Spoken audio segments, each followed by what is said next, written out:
I'm Craig Norberg-Bohm. I administrate for the North American Meningate Network, NAMEN. We're co-hosting today with Wichagli, and Jeremy and Greg are here, and others from there.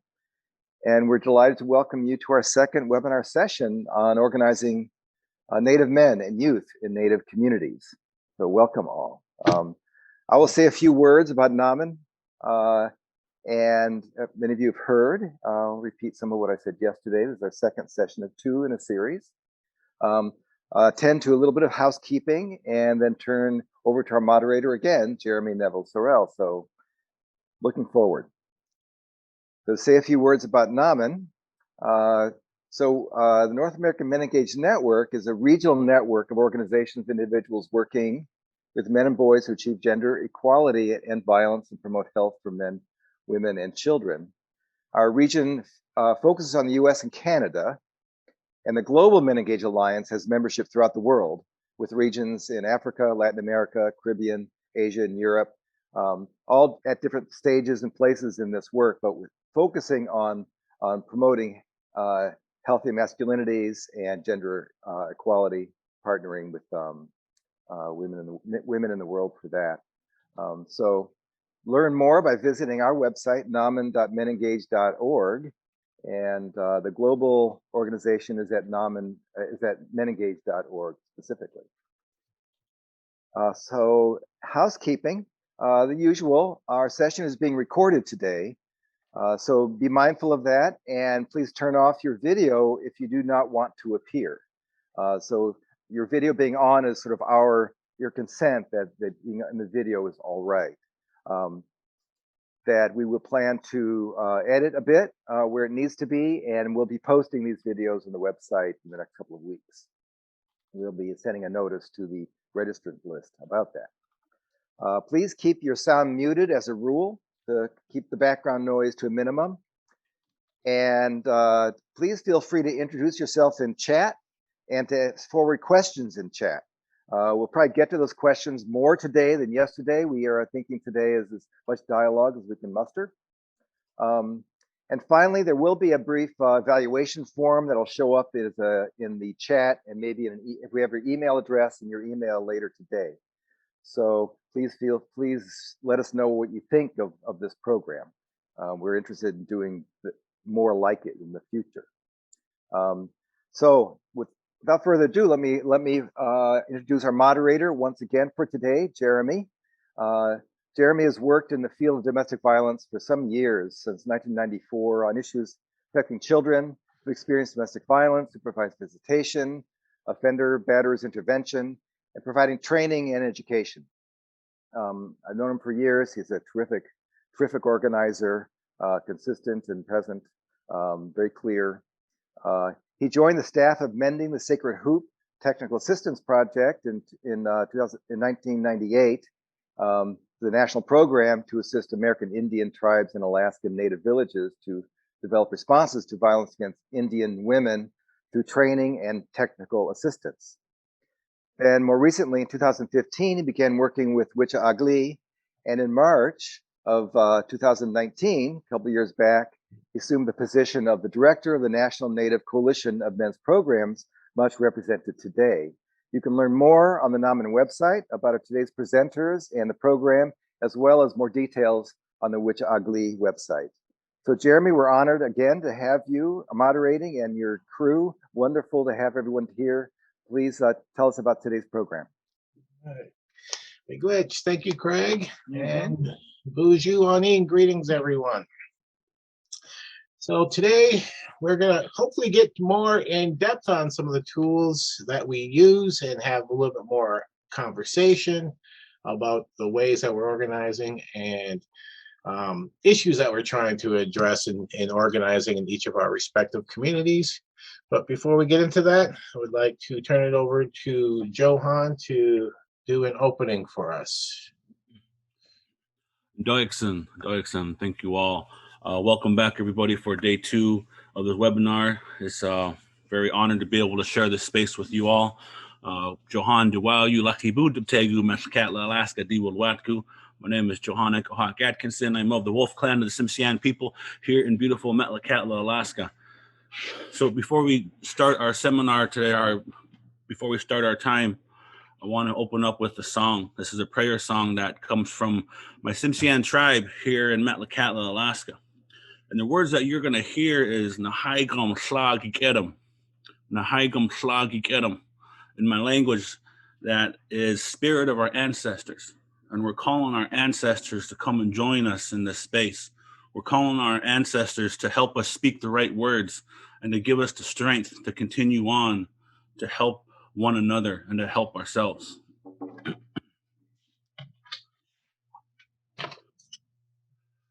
Oh, hey, hey, hey, yo, ho, ah, hey, hey, yay, hey, oh, hey, oh, hey, hey, yo, ho, ah, hey, hey, yay, hey, oh, hey.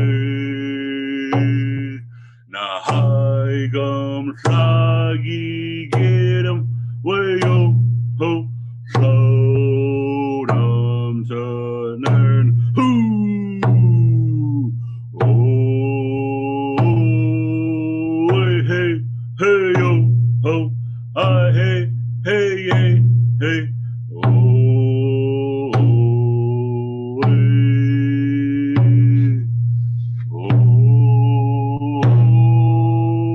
hey hey yo ho hey hey hey hey oh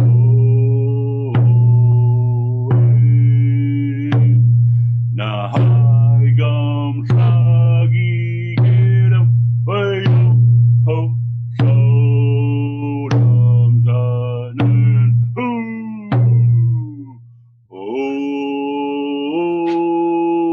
hey hey yo ho hey hey yay hey oh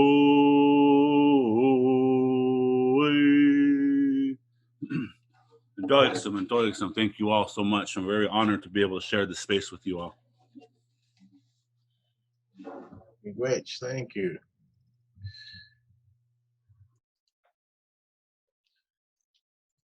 Okay. So one of the things we wanted to do today is go back and cover some of the questions that we were going to get into. And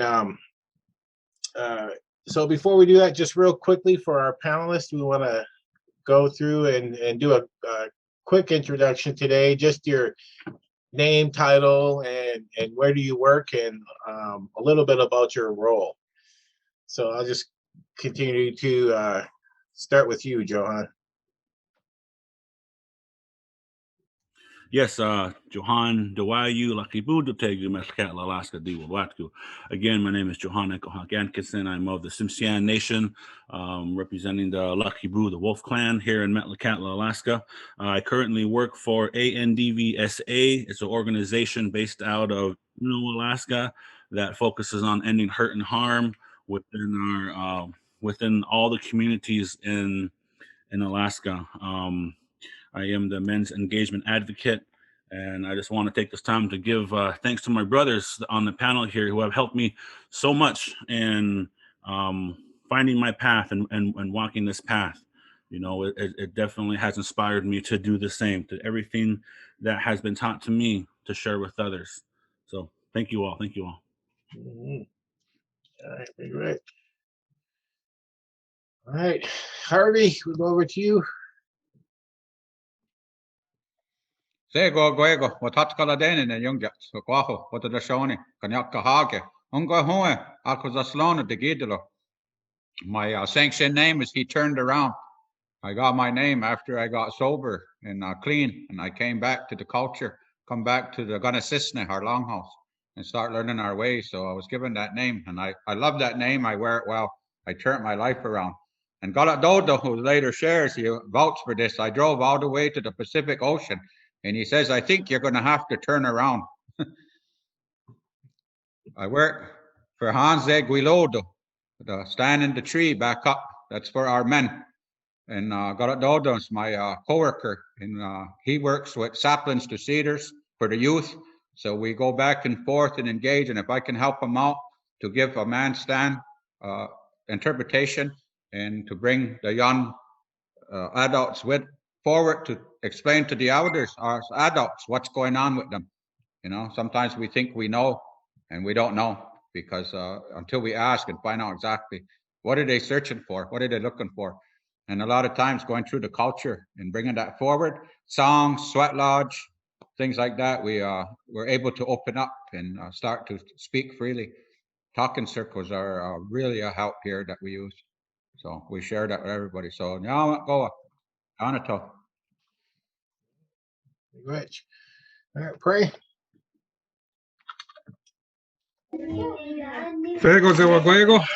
Hello, everybody. I'm going to step outside for a second. My boys are on school.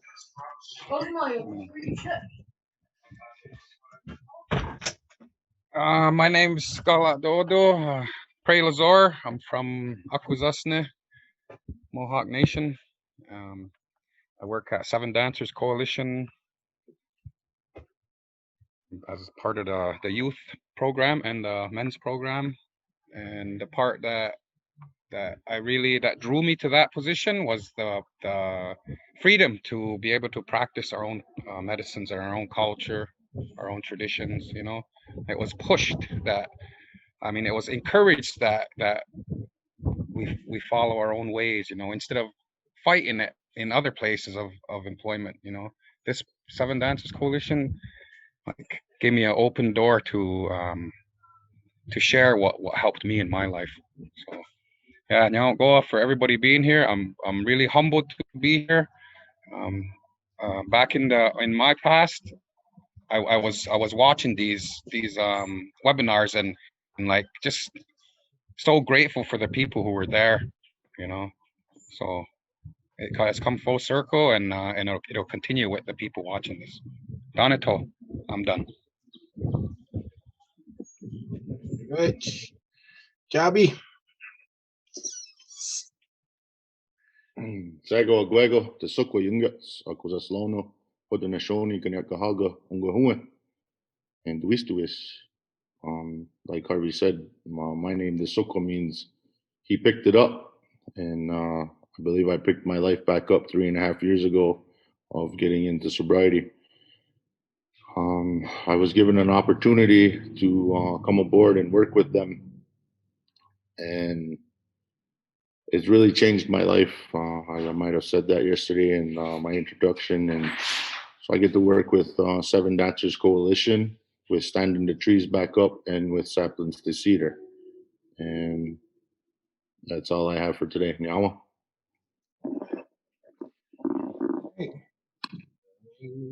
Grego.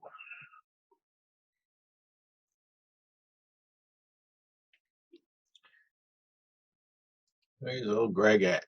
Oh, he's still on mute. There I am. How on Petuaste Mitakiapi? My name is Greg Cloud, co-founder of We Chaw Ugly, to return a man, we're Native men against domestic and sexual violence. Program coordinator, as well as a violence prevention officer for the Rosewood Sioux Tribe, where we offer boys and men's programming for healthy masculinity, as well as for violent offenders. I'm enrolled in the Crow Creek Sioux Tribe. I'm Dakota and Lakota. I reside on the Rosewood Reservation. And we've been in programming since 2014. Welcome, everybody. Glad to have you all here. All right, thank you. All right. And like Craig said, I am Jeremy. I've been around quite a number of years doing this work. And I think the most exciting part has been over the last dozen years or so, as this engaging men work has been picking up. It's been an area where it's for many years, even like way back in the 90s when I got started in it, a lot of the grants and funding was male dominated. professions who were required to be on these grants when I was doing technical assistance. So we have the multidisciplinary teams or coordinated community response teams, and you were mandated to have an advocate, a prosecutor, court personnel, so usually typically a judge, and law enforcement, and sometimes there's a batterers intervention person. But with the court persons, with the judge, prosecutor, law enforcement, those were three highly male-dominated professions. And the thing at the time that we were trying to push is this type of work around, we need to get men to challenge themselves and to look at their own beliefs and values as a person within a job and a responsibility in the community to respond. And people weren't getting it back then. You know, they'd always want us to come and do more training on policy and more training on procedure, technique, and try to drill into people's brains how serious of an issue domestic and sexual violence is. And they, you know, the whole idea was that we would sit there and convince people to somehow then do better. But we did see over time that wasn't very effective. But then, of course, everything has its waves and you know, trends. And so this one has been exciting that that we're really stretching this out into the community. And then by doing more of the community work, we are getting those people in those professions starting to participate and show up in there. And so all of our work in organizing over the last several years, then, like, you know, meeting Johan and Harvey and Prey and Jabi, all of that stuff organized out of some focus groups that were happening a number of years ago, 2016, 2017, and 2018, which led to this coalition that we all formed. There is a small group of us, about a dozen or so, who met in 2016, but then the Office on Violence Against Women, U.S. Department of Justice, organized focus groups in Green Bay and brought 40 different Native men together in 2017 and 2018. And prior to that, those of us doing batterers intervention, Rod Cascala being one of them, one of our participants here, we were talking about forming a coalition to just do Native batterers intervention program certification and facilitator training, just because there's so many issues with states and one of the certified tribes and all that. But after this group got together and were organizing, we were saying there was a bunch of men who were at these focus groups who weren't doing batterers intervention. And then so we were like, well, and everyone liked the focus groups, like, well, we need to figure out a way to get together as Native men more. And that's what led to the coalition becoming a broader coalition around engaging men and batterers intervention. And that's what all brings us together here. And, you know, COVID stopped all of our big plans. We wanted to do men's camps the past year, we had all these activities planned, and then it just all tanked. So it is really nice to have us having these conversations once again and reconnect in this way. So I say all that because it's going to lead into our first question of why we wanted to organize, you know, have our panelists discuss that, why they want to organize or what they saw in the community that led to organizing. But as the introductions were going, two things popped out. It was about the program names. So I don't think we've ever fully articulated Wacha Agli and how that came about, Greg. And then also standing the trees back up for the guys up there in New York, of what that really means. So you all want to just share a little bit more of that story and the meaning and how it came about that the programs got named the way they did? I'll go to you, Greg. Okay. It was a number of years ago. I think it was back in 2012. Yeah, maybe 2012. There was a meeting in South Dakota that was organized by Native Women's Society of the Great Plains, Carmen O'Leary and Amanda Takes-Warbonnet. They organized this meeting of men, this convening of men, healthy men in the communities who are doing this type of work, whether it be for the men's classes or the boys groups, working with boys, counselors and things, where they pose the question of how can we become allies and create allyship again with between men and women, a healthy relationship. There was various things that the men came up with. Carmen O'Leary said it's kind of like we're bringing the men back. So that was an idea there at this meeting. When this meeting came to Rosebud Sioux Tribe, it came to the community, and some community members, including myself, we ran with the idea of Wichaw Ugly to return a man, with the understanding of culturally. So in our directions, there's order. There's the colors. There's the specific order for colors. West, north, east, south, and west is the direction it goes. While the order of those colors are black, red, yellow, and white. The order of our logo, of our chevrons, is black, white, red, and yellow. It's mixed up. Some people in the community may said that our colors were wrong and they're mixed up. So an answer to the community that we as men are wrong. We as men seem mixed up in our lives and our understandings of what is healthy and what is toxic. And so we created this understanding of what we're going to do in the community, calling it the Uncle Project, becoming uncles, because uncles and healthy men, uncles are seen as healthy men that young boys want to be like, as well as their fathers. But a lot of times us young Native men, boys grow up without fathers in our lives. And the next best thing is uncles. And so we wanted to create a society of healthy uncles for young boys to look up to aspire to be like. But not only that, but take our cultural understandings and teachings to help them become better traditional leaders and fulfilling their roles in the communities to the women in their lives. And so from there, we started creating more programming, implementing different types of understandings with our origin story, our creation story, taking from that and teaching the young men to be boys in a more respective way.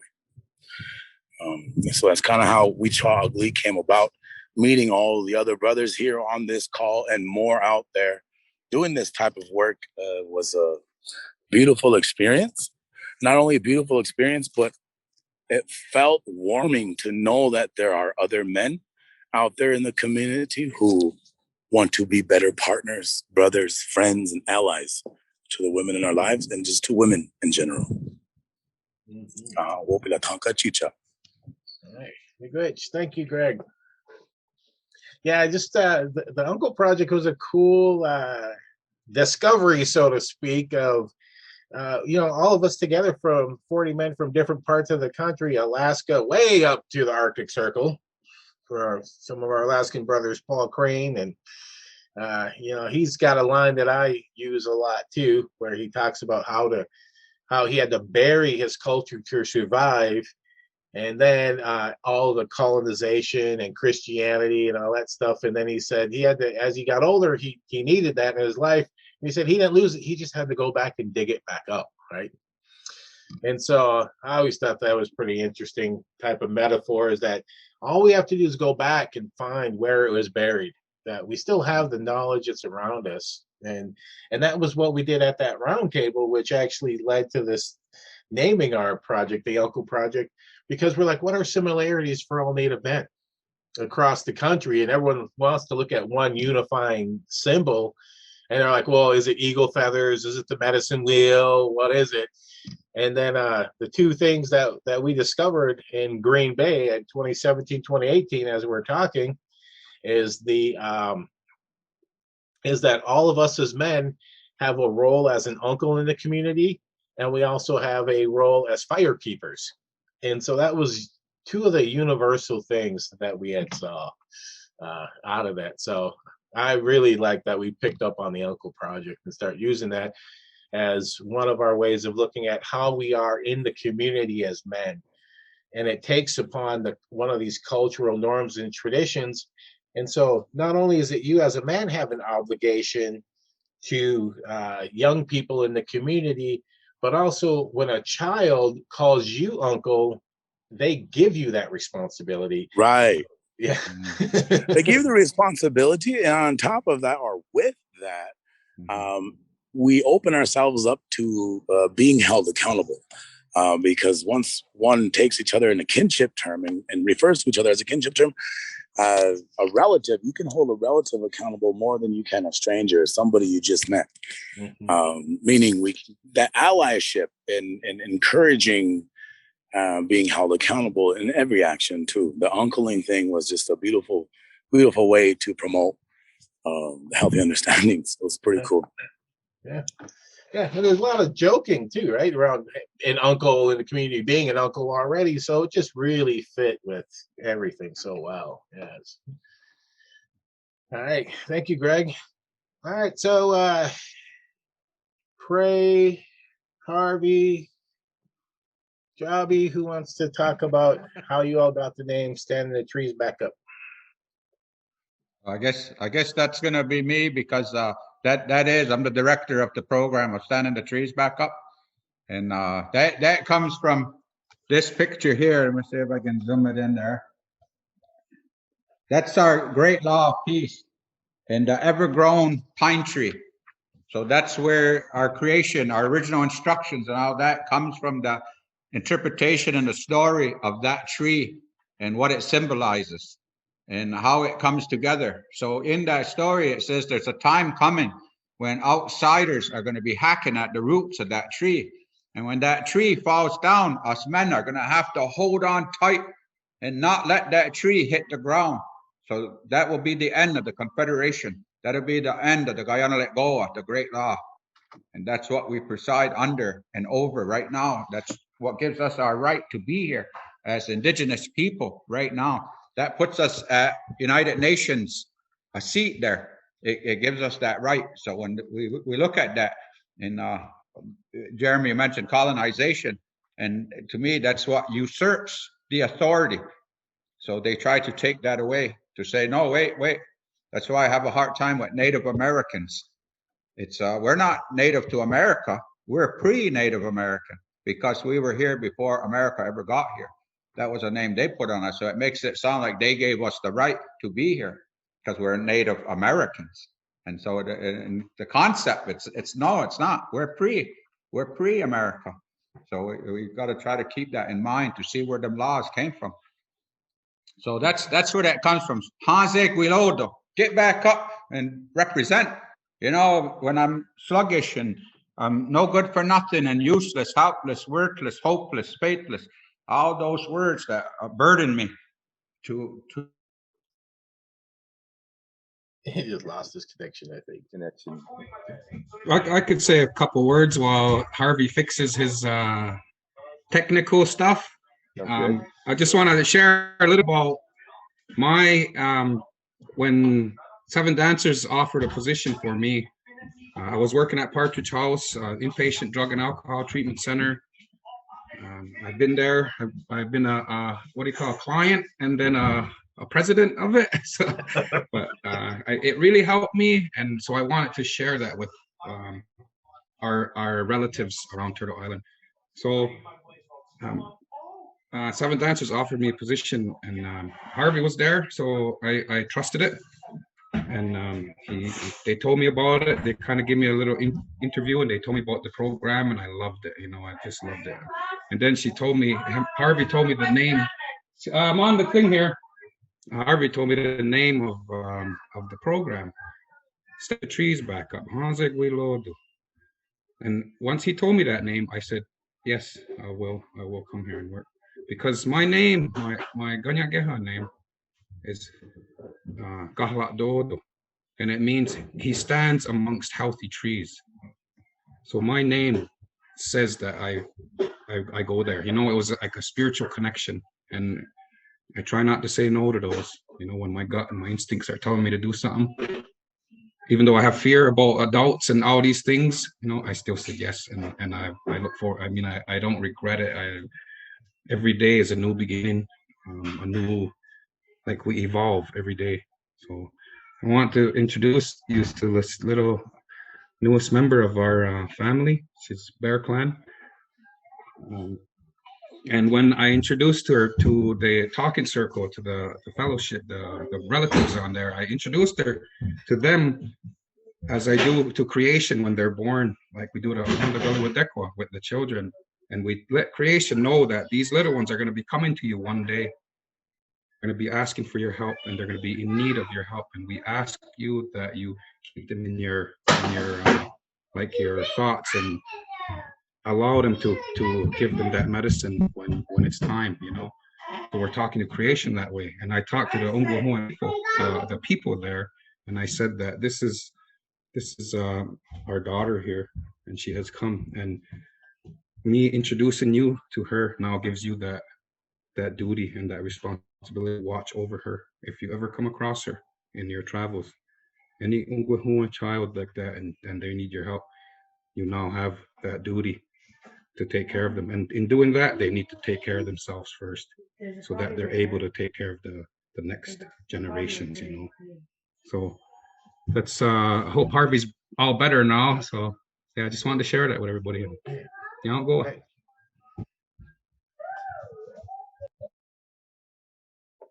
Hey, back rolling there, Harvey. I usually blame Jobby for that, because I say you don't do that to Prey when he talks too long, but you always shut me off. And you know those differences too, like he's talking about that from the heart. You know, as a man, I used to talk from my head, because my head says things, and what I found out is that it lies. So until I went to a place and talked to somebody that had their life together, I didn't understand, because in reality, I thought I was a good guy. I thought my wife should be proud and honor me for being with me, because I was such a great guy. But when I got honest with myself, I realized what an ass I was. And it was like, and my mentor was like, well, there you go. Now you know. What are you going to do about it? And I'm like, I don't know yet. I'm still reeling in the depression and anxiety of, wow, you know, how could I be so wrong? You know, and trigger that all up and look at it. So I had to search that. And I found, when I learned, say, it's conventional, like I went through AA, NA, and all that. Then when I went to the culture, I started balancing that out. So we have something called the peacemaker, when he did his journey to help to stop the warring amongst nations, amongst our land here. So when I was reading that, I'm like, man, this is what I went through with myself. I had to make peace within my own mind to understand. So I started looking at the steps and all like that to go, especially through White Bison. They have a nicer way of writing that steps instead of the conventional AA steps and NA steps. Just that wording is more pleasurable to the psyche of saying, hey, maybe I can understand this one because it looks more indigenous. So I'm going through all that and coming up with different things. You can see in the background, I got some posters in the background that I utilize. My thing here with the men is ownership. Ownership, you know. You're not here because you ate too many donuts. You're not here because you're the greatest guy on the reserve. You're here because somewhere you've been arrested, you've been kicked out of the house, you've been threatened, you've been ostracized, you've been whatever, and now you're here talking to me. I said, so now it's up to you. You want to talk to me or you want to go to the next, which is probably jail, prison, wherever. And understanding, like again, my mentor said, it's easy to help the lovable people, the ones that want it. Yeah, give me what you got. I'm good to go. It's that guy that comes in and I don't like this. I don't want to do it. I don't even know why I'm here and all this stuff. And it's like, ooh, this is going to be a good one because I have to get through this. So let's, okay, here, sit on side of me. Let's look at your life and see why you're here, you know, and start. So awareness is key.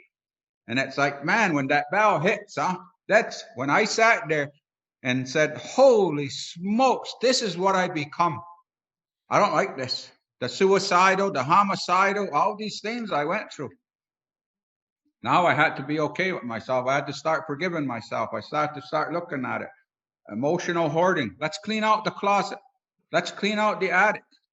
Okay, let's get rid of that. You don't need that no more. And all of a sudden, it's, well, what do I do? Let's go to sweat lodge. Let's go to ceremony. Let's learn how to smudge. Let's learn that Thanksgiving address. Let's look at this. Let's start changing our life. And that's what I love. Just for today, one day at a time. You know, don't worry about tomorrow. Don't worry about yesterday. So let's see. What can we do today? Well, you know, well, that's, come on, easy. We say, "Skana hug you. Skana hug you." Calm down. Calm down. You know, we're in this world where everything's instant, right? Instant. Order Amazon, Duke. It's coming. It's in the mail. You know. Well, let's go out in the woods and sit there. Listen. Let's listen to the grass growing. What? I can't do it. No, you choose not to do that. Let's go simple walk then. Just a simple walk. Get back, see what happened. But I love it because after a while they start to say, "Wow, that was good. Hey, I seen this. I thought this." Just like Greg with the horses, you know how it starts off. Like, I don't want to be here. I don't need this. But then all of a sudden it's like, oh, yeah, okay, maybe. Then when we get to okay, pray helps me out on this one a lot, because I'll say, pray, rub your belly, jump up and down, rub your head, and you'll start doing it. And I said there, and then they all say, "Why did you do that?" He says, "Because he told me to." And he's like, "But why?" He says, "Because I'm willing to do anything I need to stay good with myself." See, he didn't argue. He didn't. Why? How come me? Why not him? Why? I don't like that. That's hard. I don't want to. See, that's language we tell ourselves. I said, you got to tell yourself, shut the hell up and just do it. And we do it to ourselves. I want to make this big thing, but, oh, no money, no this, no that, no this. And it's like, man, all we got to do is get one drum and sit there and start singing. People come over. People sit down. Yo, what's up? Nothing. Just practicing. Oh, yeah. Can I get in? Yeah, Rattle's right there. Next thing you know, there's 15 people there. Hey, let's do this again. When? All right, let's try Friday. Friday night, good night to be singing down by the fire, because instead of being out running the roads, hanging out on the street corners, let's bring them there. Wow, it starts, huh? Everything starts somewhere. And that's where that starting of that, to get that. And how I felt to be free. Free at last, free at last, free at last, man. Get out of that man box, that egotistical, male chauvinistic, analytical thinking box. Kicked it. There. Now I know true freedom. Now I can honor the women the way it was intended, not the way I think it was supposed to be. Man, what a difference. And other people see that. Hey, can we do that? Yeah, that's what we're there for. Stand beside them. I've heard this already. Stand beside them and say, go ahead. I got your back. I'm here for you. Wow. Right where we're supposed to be. Now we start hearing that. There's a real man. Ooh, that's what it is. I thought it was banging and clanging down at the bar, you know. No, it was about ownership, compassion, nurturing, real leadership. So that illusion of freedom and true freedom. And that's when I got that. I wanted to give it to everybody. I wanted to go on the street corner and say, hey, come here. I got good stuff for you. Come here. They get over there. They want it to be instant magic, like drugs, huh? It's like, no, you got to work for it. Oh, no, get away from me. I don't want to work for it. No, you got to earn it. No, I don't want to earn it. Yeah. Instant. Hit me in the forehead. Boom, you're healed. Okay, good. But no. So that's what I go through. That's what brings me here, huh? This is what I share. And I love it, man. That's why yesterday when you said, do I go by how I act or how I look? I still think I'm 20, 25. So when we were talking about that age of where we start to grow, I must have finally got past mama at 16 because I'm behind a little bit, which is okay. I'm okay with me. When I act up and fool around, I'm glad because that little boy is happy. That's what I want to share. So, yeah, All right, very good. Thank you. All right, Johan, tell us a little bit about the name there. Lueda. Yeah, so it's like I was saying yesterday, the name Lueda here in my language translates to pull together. And it took my tribe to bring back an ancient way of life, going on bringing back our canoes to our nation, and for us to go on a historical canoe journey with many people from my tribe. We went on an international canoe journey from Canada to Alaska, and while we were out on the highways of our ancestors, out on the ocean, the name was developing, the name was creating, and we didn't even know it until day 7, until we finally reached Alaska. And the moment when Loida was created was after the international canoe journey, and we're facing my community. You know, as I said yesterday, I looked around and seen all the young people, all the adults, all the elders, all the children. They had such an immense overtaking of healing and strength. And it was a moment that every time I talk about it, just gets me emotional, just seeing the healing, because it was more than just a canoe journey. You know, when you're out there pushing past points in your life where you aren't able to think that you have the strength to.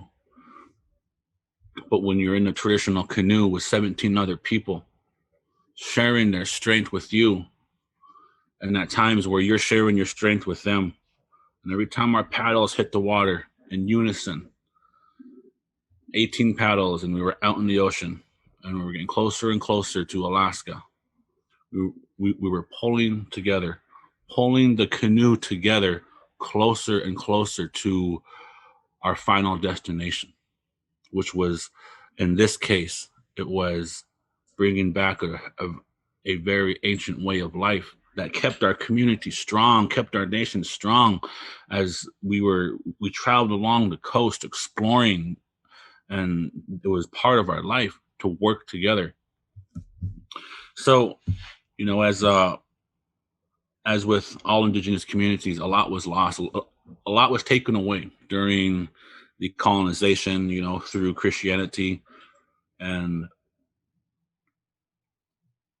that moment when I seen young people and adults and children, and including myself, you know, we had tears in our eyes. It was a very emotional day to bring that back. You know, it was right then and there. You know, my family and I, we said this is what needs to happen. Pull together, and once we created the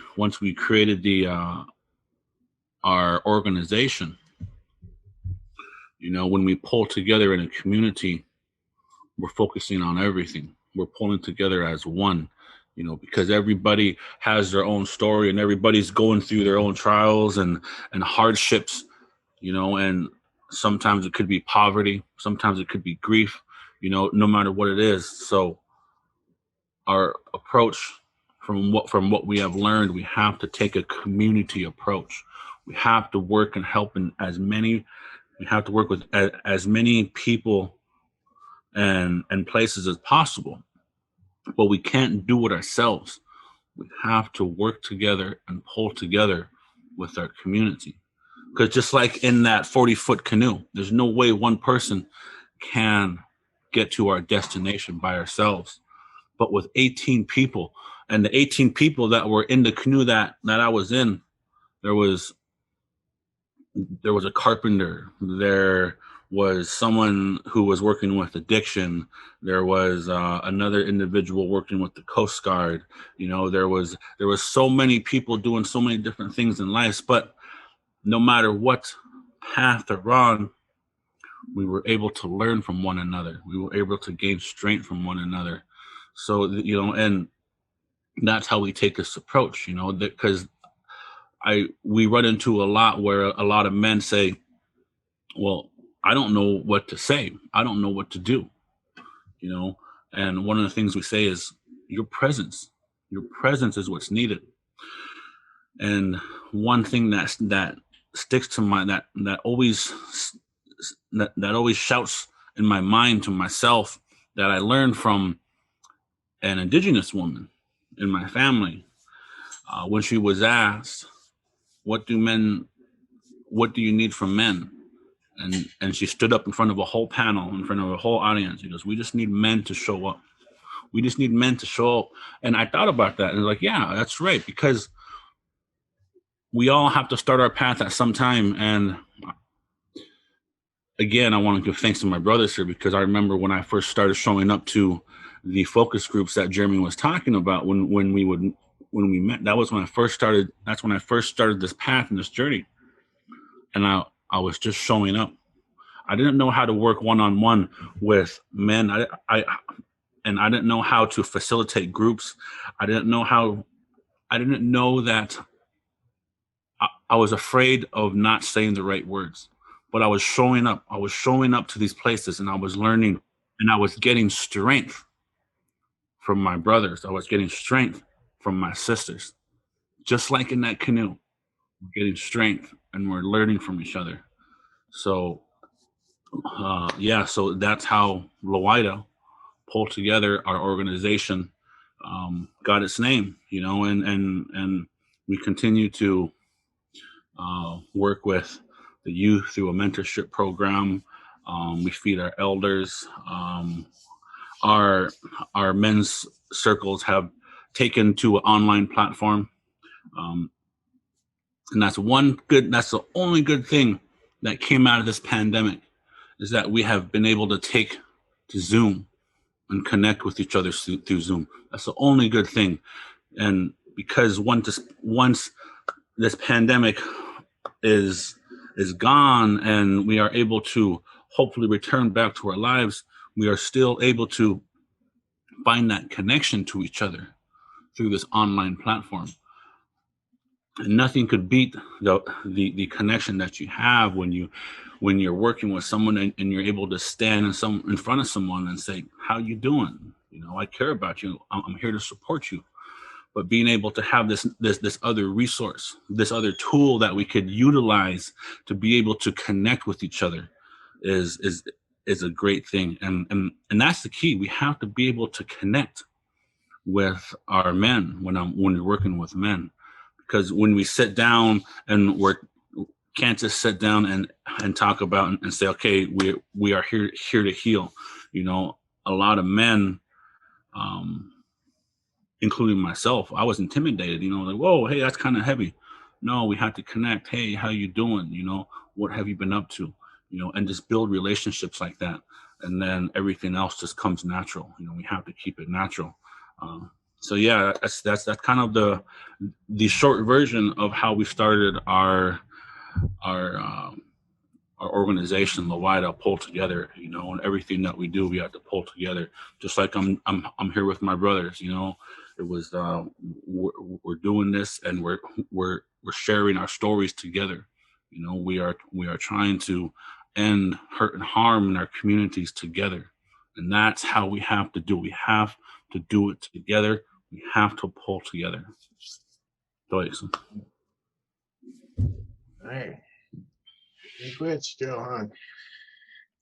Yeah, so you see, by all of the names that we're using and what the phrases are, it's about putting that action into place. We're going back to that traditional way of doing things. When you see a lot of program names, you notice how the name are against something. It's the anti-violence program, or it's the domestic violence program, whatever it is. When you think of the way the mind works, it's like all of our teachings all have direction to them versus something that stops or something anti something, right? And so it's about putting that image in the person's head, and with that name and direction. If you got a kid running around a swimming pool, this is always my favorite analogy, right? Kid running around the swimming pool and you're just yelling at the kid, don't run, don't run, don't run. What's the verb that they hear is run, right? And so our traditional ways are giving people direction on what to do versus what not to do, right? So we want you to walk around the pool. And then you usually get context for that follow-up in there because it's slippery, because it's wet. So then you get context and understanding. When you get don't run, you'll hurt yourself. You're just like, that doesn't mean anything because you can run around the pool 10 times and never hurt yourself. So you won't really believe it, right? And so all that direction is really important that way. And having the actions describe what the expectation is or what it is that we're trying to accomplish. And so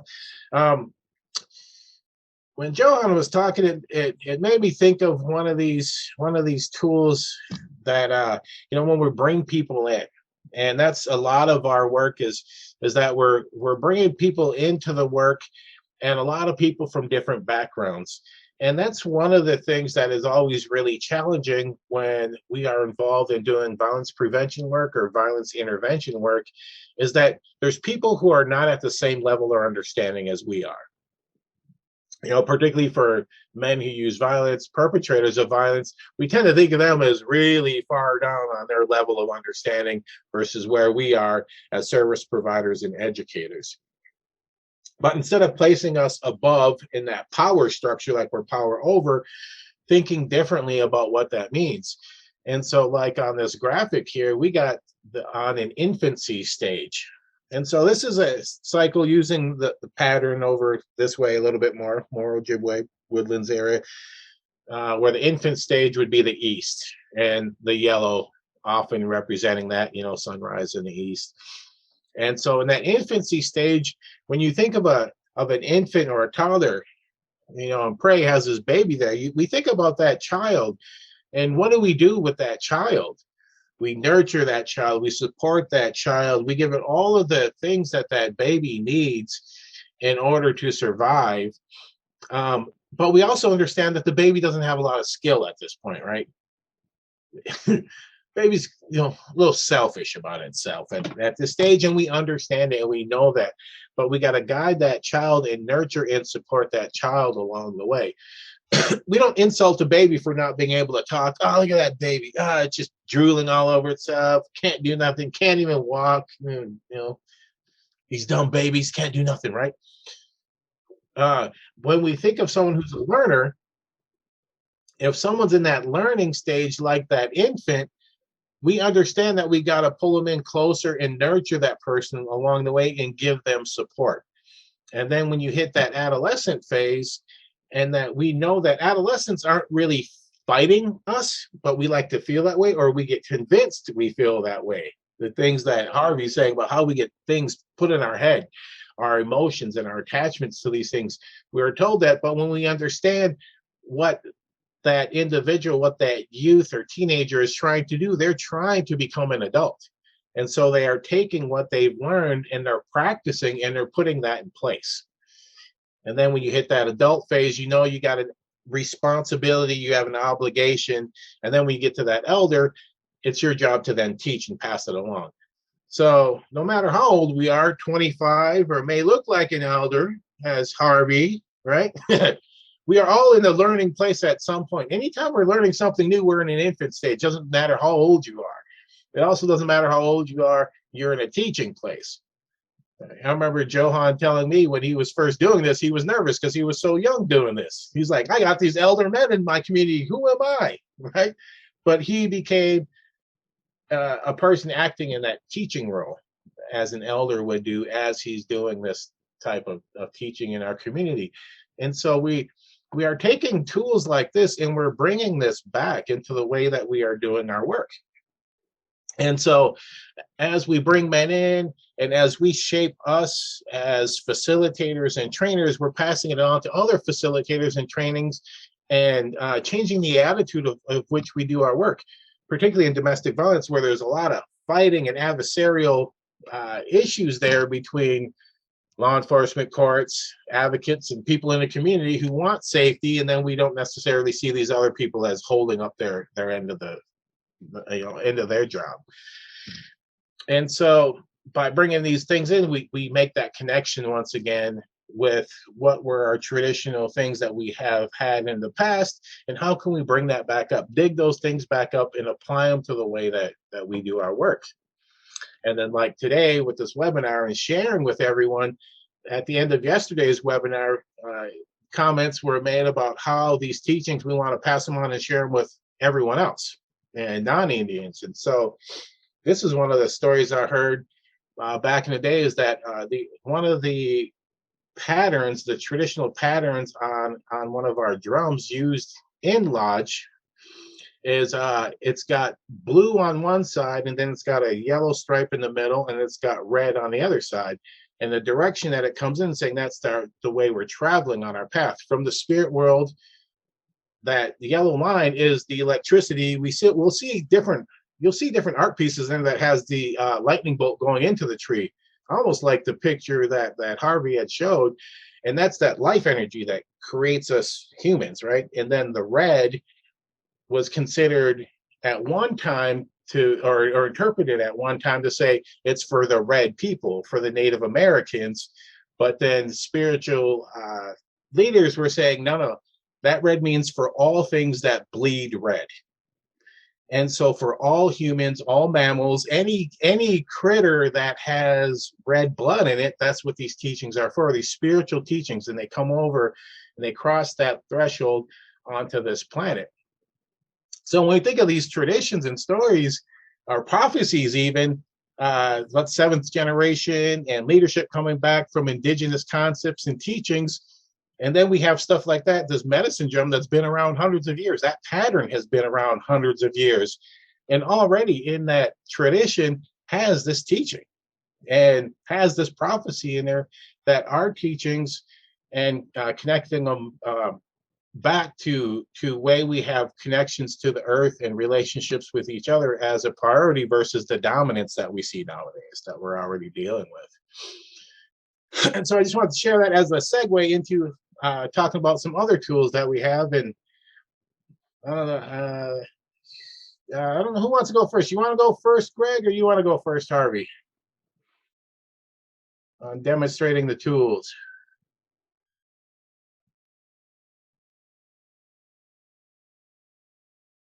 You're muted.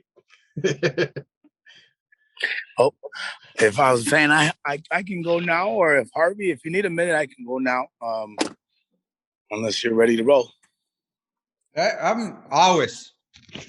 I can tap dance right into anything, just about. All right. All right. Well, then Harvey's up.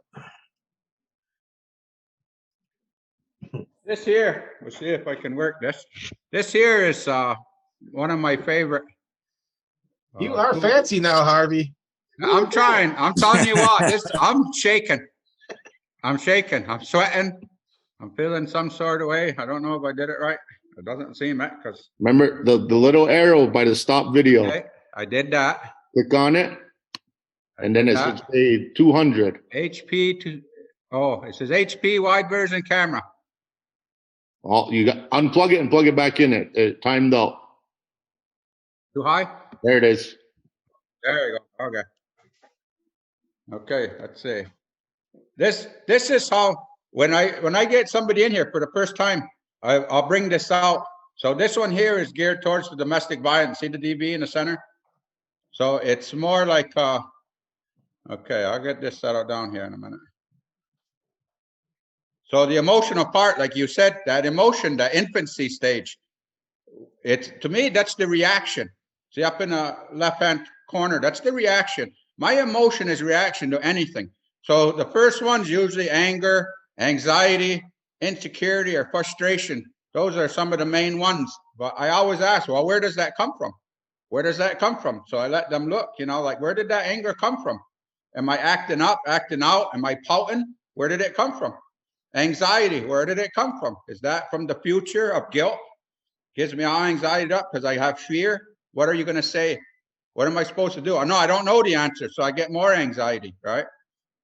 So I go down into the mental stage, which is the plan.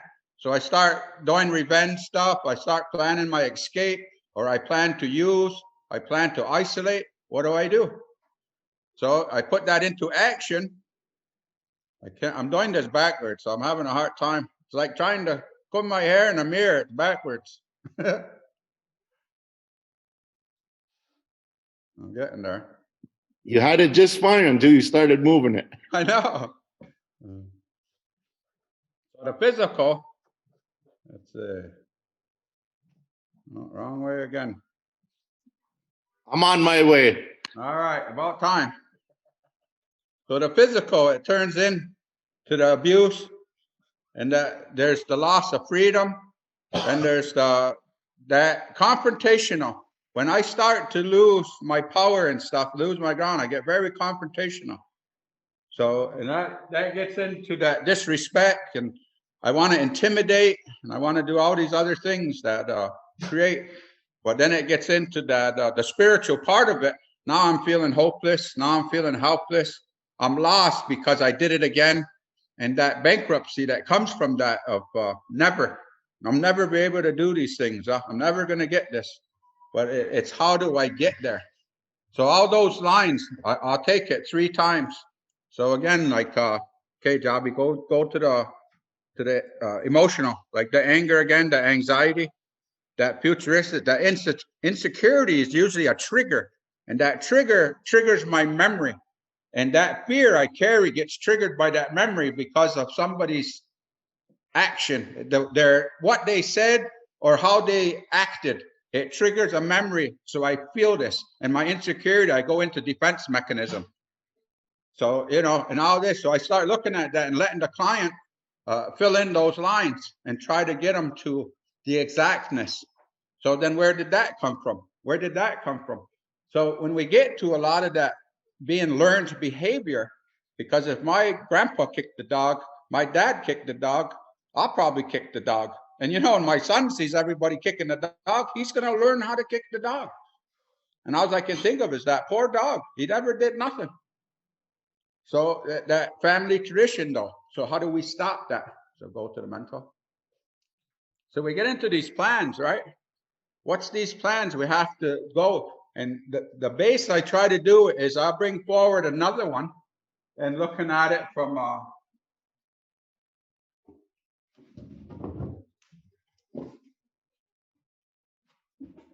I'll get what's called a solutional map to go to the emotional. So this here, working through some of the stuff is like using the slogans, using the acronyms, like KISS it, keep it simple, sweetie. Take a time out. That's my favorite. Time out, right? Every sports thing in the world has a timeout, right? We're getting trumped, timeout. So what's to stop us when we're getting into an argument to take a timeout? Oh, geez, I'm getting upset. Timeout. Let's take a break. Let's take a break. What? Just because I'm winning? Yes. Yes. You know, how are we going to do this? I like to do that because being indigenous, how? Well, how is an acronym to say honesty, open-minded, and willingness. So I have to, how are we going to fix this? Well, I need to be honest, open-minded, and willingness. How are you going to get off probation? How are you going to be able to put up with your wife without turning it into a violent episode? How are you going to do this? Let's look at this. Let's look at this. So we go through mental. So we got to make some plans, and we got to follow through with those plans, and we got to have a support system, and we got to share this. We got to tell on ourselves. So as I work through this and come off with all that, it's a big tool of at any time you can pinpoint anything on this map and say, this is what I'm feeling right now. So this is what I got to do about it. So you can almost turn the page to say, this is the negative emotion. What am I going to do about it? The negative, and as you practice and practice and practice doing that, it starts to become more natural. So that's where, again, time out. And that's where my gotta go is. My intent, I gotta do what I gotta do. First things first, and gotta go. Gotta go. I have to remove myself from a situation because it's about to get ugly. And I don't want to apologize or make a scene or be whatever. I just gotta go. Talk to you later. And I use that with my family. I use that with work. I use it with anything. If I'm in a position that I'm going to react instead of act, I need to change that. I need to change that. So from, you know, when guys get like, well, I can't do that. Why? That's it. I'm like, okay, go outside, just bang your head against a tree. And they're like, why would I do that? And I'm like, because you're not willing to do anything else. So do that. I said, that'll stop you from acting out. That'll stop you from lashing out. That'll stop you from flipping the table over. Maybe you'll think twice if you go do that. But it gets a starting point. Gets a starting point. And that's what we got to do. And it's back to that. Now what? All right. Okay. See? Okay. I'll try that. I'll try something, right? Don't keep tapping back. So that works with assault. That works with colonization. It works like drugs and alcohol. It works with relationships. It works with everything. Anything. Go to the center. Anything in that center where the DV is, I can put anything in there. And my reaction is the same, that if I need to fix this, I need to use these slogans. I need to practice these principles. I need to learn different. So when I go back to the culture, that's what I'm trying to practice. So when I get up in spiritual, I can go back to that.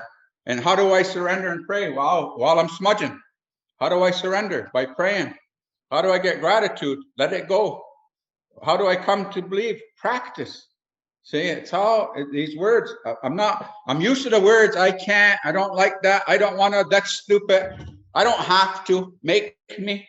See, all these words, they're all confrontational, accusational, and let's change the language. Let's change the language. This is why you're here. And once they get that, okay, all right, let's do this stuff. Then, it's so much easier working with somebody that comes from that free will to willing to do something, you know? And we incorporate a lot of things into it, like the sweat lodge, rattle making, drum making, just talking circles, whatever. And when they hear the stories, they start to come forward. They start to come forward. When we talk about our own trials and tribulations, about what's happened in our life to get us to this point, it's like I didn't get up and say, someday I just want to help everybody. I had the other attitude. I had to get cornered by the court system and everything else to say, you either smarten up or else. I did not heed that little tickle. I did not heed the little cuff on the side of the head to say, hey, come on. I had to wait for the big kick right in the rump and fall down. And then before I said, okay, I'll do something. My wife said, that's it, I'm done with you. Kid said, I hate you. And I'm like, why? Why? So I looked at myself and found out why. And I'm like, wow, I would have left me too.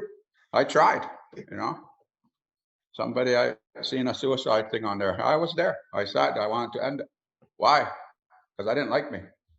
But many people don't have that ability to go to a place to be able to share that experience, strength, and hope and be okay.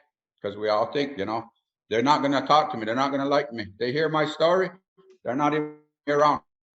And that's why we deal with these people, to help stand them up.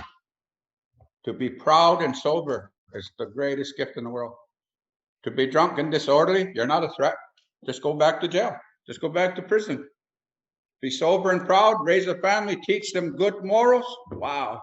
I said, we can take over the world in a good way, So that's what I wanted to share with that. All right. Awesome job there, Harvey. All right, Greg, gonna shift over. That was good, you think? I think so. Way to go. All right, Put it in there goes Greg. Okay. You just want me to throw the graphic up and you want to talk through it, or how do you want to do this? Drunk goggles on.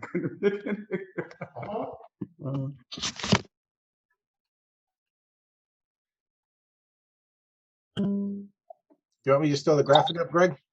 Let's wait. Okay. Just for a second. Thank you, Harvey, for demonstrating and walking through some of the work that the men are able to see and get help from.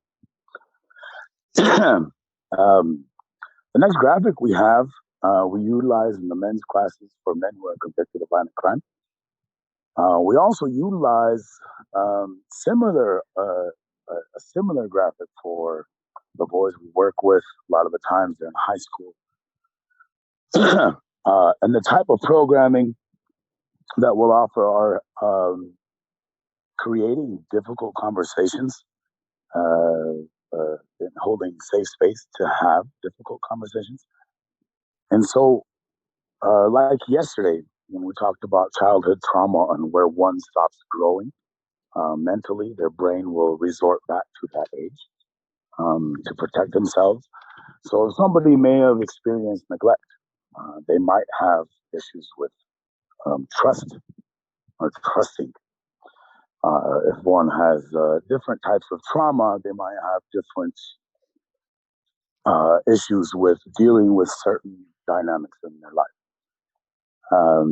And so, to everybody, man and woman, um, we all have certain foundations that we set important to our lives based, and what is based on is our trauma. Um, for the graphic that you're about to see, we'll have 3 simple instructions. Um, and how we build those is oftentimes the foundation, and we look at what is the foundation.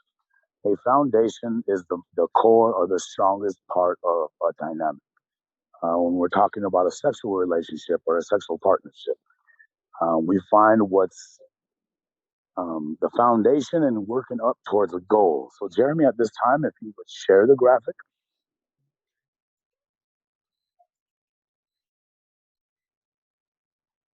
Right, got it? Perfect. Yeah.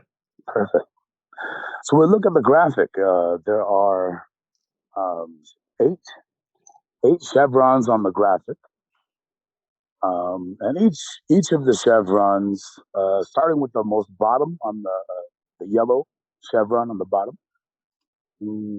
Maybe if you wanted to use this as a teaching tool at the same time, you can take, for instance, copies of or screenshot or just utilize the table of contents on the side. Everybody, so we look at the table of contents: trust, understanding, love, communication, sex, intimacy, touch, and partnership. These are not in the correct order. These are not in any specific order at all. And so when we work with the men, and when you look at this graphic, a foundation that you might already set for yourself, a foundation in your relationship, could be understanding. It could be love. It could be your most important. So when you look at the instructions, starting from the bottom up, bottom being most important, top being a goal to reach. Um, and you can kind of silently go through that on your own. But whenever we talk about that, then we go up to the red. Uh, the red would be the next thing that leads to from the yellow. Start at the yellow, leads to the red, and it'll lead to the white. With one thing, will create space and create opportunity for the next. Now, one might answer trust for being the foundation of their relationship, because you should have to trust your partner in order to go any further or allow them more intimate and personal space. When we look at this, in order to begin dynamics with your partner or somebody who you're looking to be your partner, one must communicate. So we're going to go through these now. You might have already had your own list and what you find most important to yourself, and that is not wrong by no means at all. Am I saying that you are wrong or that your order is incorrect? Negative. We're going to start with the foundation. When you meet somebody, you must communicate with them. When we utilize communication, it builds an understanding with the person you're communicating with. When you build an understanding with somebody, then you begin to trust them. Trust is would be a third tier on your foundation. Once you trust somebody, you might begin to love them. And we go up to the tiers and up the chevrons. When you love somebody, you might feel comfortable with touch and or in intimacy. We go to the next one. When you're comfortable touching somebody, and you might have an intimate space with them and offer that to them. And when we go to that intimacy and we talk about the intimacy, and the difference between intimacy and sex would be having the types of conversations or sharing that space, not necessarily just sexual. From intimacy, we go up to sex. sex would be on the white tier, the second from the top. And the goal in this would be partnership. Partnership would be your goal. Oftentimes, people might put sex for the top of the tier, being maybe they might see it as least important, or maybe that's their goal. But a healthy goal would be partnership. So we're leading from the base on your foundation of communication, understanding, trust, love, intimacy, sex, and partnership. And when we understand these things and when we're working with the men and finding understandings, when the men see that our trauma makes us focus on what we feel is more important in our relationship, like I was talking about, the love, maybe it's the partnership is most important to them.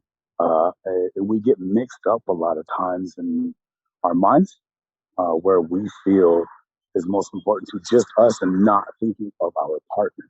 So this activity and this graphic would explain dynamics for working that together in a partnership. And again, this graphic is used in the classes we have in the jails when we work with the men who are violent offenders, as well as the court order classes out of jail on the outpatient side. And it really helps develop maybe their approach, the men's approach in finding and understanding a healthy relationship. Whereas, and also not necessarily monitoring, but us as a program that help foster those understandings and encourage healthier behavior, men will start to show. And specifically talking about men of color, but men in general will see the same understandings when have the same realization. And so with that, again, you can utilize the same understandings in the works that you do at home or in your life or with the people you do at work. Say, Greg, when you do that activity in group and then you get men who will put like sex as the bottom, as the foundation, say that's the purpose of all relationships, how do you deal with that and help people work through that in their head and shift through that? So to navigate that conversation, that's a very good question. To navigate that conversation is that when questioning them, so when you met your partner, the first thing you guys did was have sex. You didn't talk. You didn't have any of these other types of things that was a part of the table of contents. You didn't do any of that. Or when you find the origin of how that dynamic began with their partners or their new partners or even previous partners, we find the origin that everybody's initial contact was communication. And so we start that process, and their original reaching out or contact was because they each had interest in each other. And so when we go back to that again, they start to realize, well, you're right, because we oftentimes act correctly or behave correctly in the beginning of a dynamic. And then slowly that correct filters out, right? And so that would lead a man to say sex is the foundation of his relationship. But when we find the healthier understandings of the beginning, the origin, always going back to, sorry. Nice. Awesome. Good job. Thank you. Big glitch. All right. Just gonna take a moment to see if anyone has any questions or comments they want to ask or chime in. Either unmute yourself or you can put it in the chat.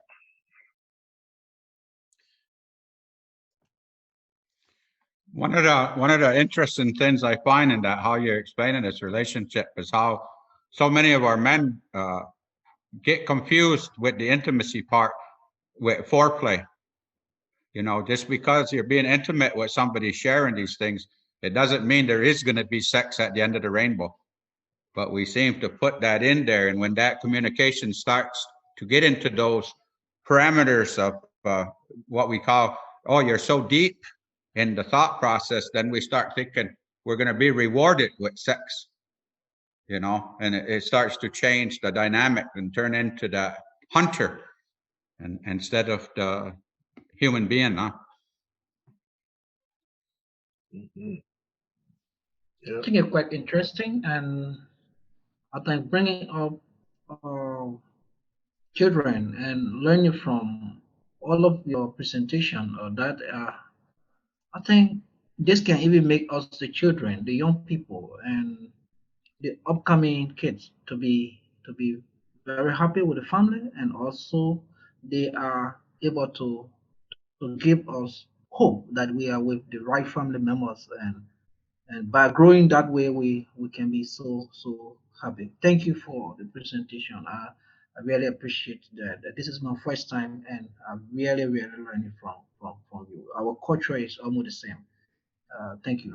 I'm again Philip from Liberia. Thank you, Philip. All right. So the question from Persia is, how do you think, or how do you deal with men who think they are entitled to sex from women?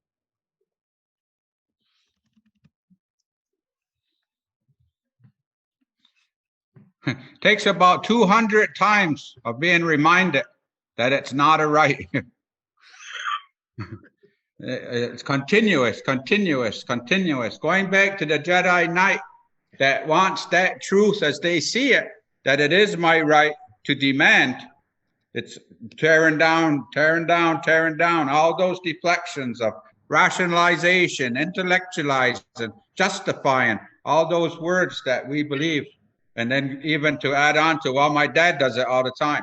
You know, whoever my mentor is does that all the time. He says that don't take no crap from no woman, never be whipped, show them all these rules. Back to that man box again. So until you start, to me, that really show it, really turn it around, and let them look at that. And fortunately or unfortunately, I use daughters. Would you like that to happen to your daughter? Hell no. There. See, now look, this is what you're teaching. You're teaching this is okay. So her first boyfriend is going to be probably domestic violence, going to be brought in because you're doing it. You're making it okay. Wow. I said, well, it's up to you. You're the one setting the precedent. So it takes time. We didn't get this screwed up as men overnight, so it's not going to be like this to be done and fixed.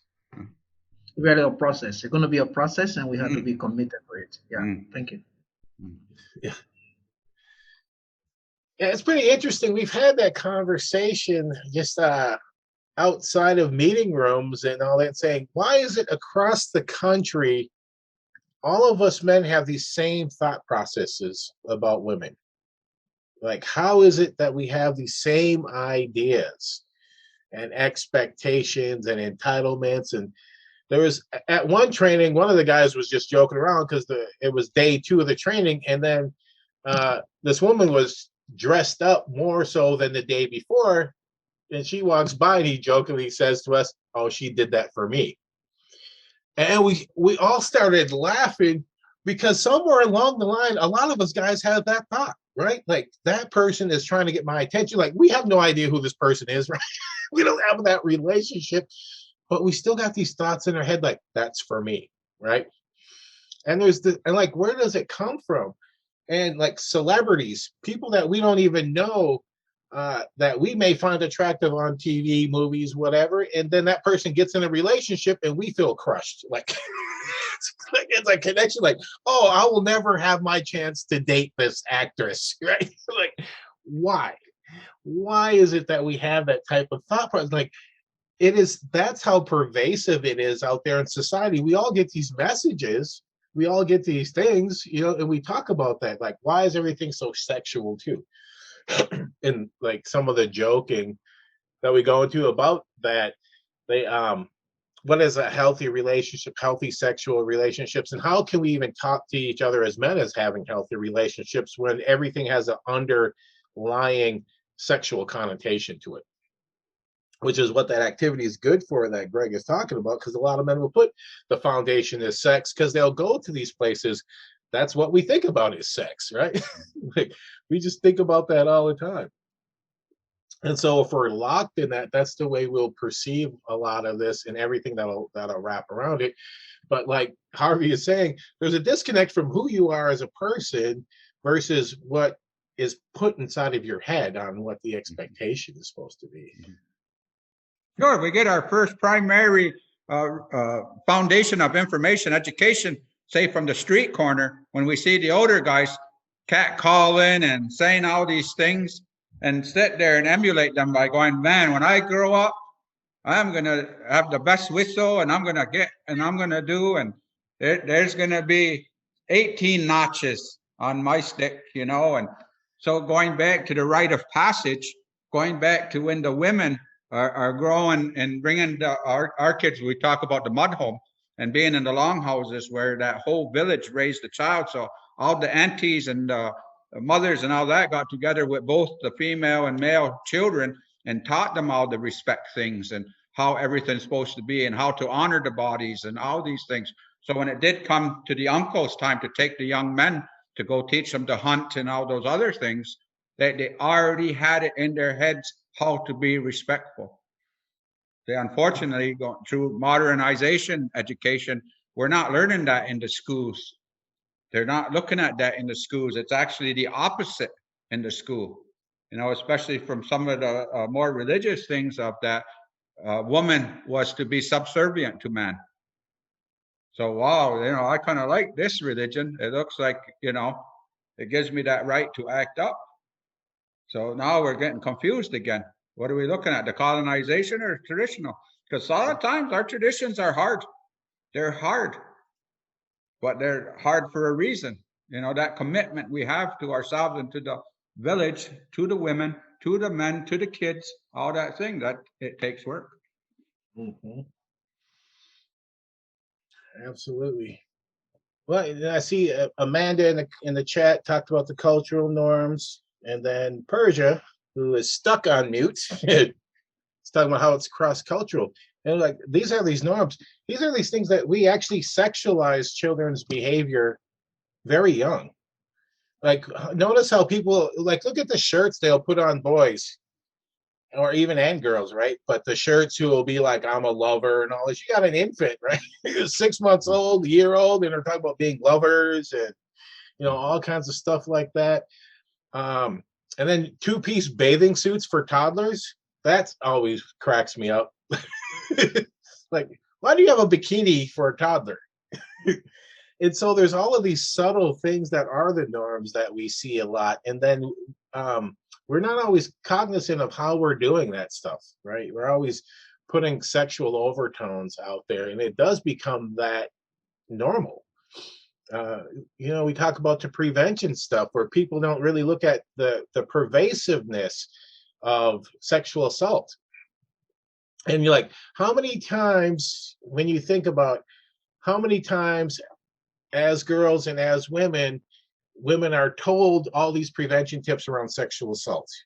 I saw a meme that was about a dad putting cactuses all outside of his teenage daughter's window to keep her from sneaking out, right?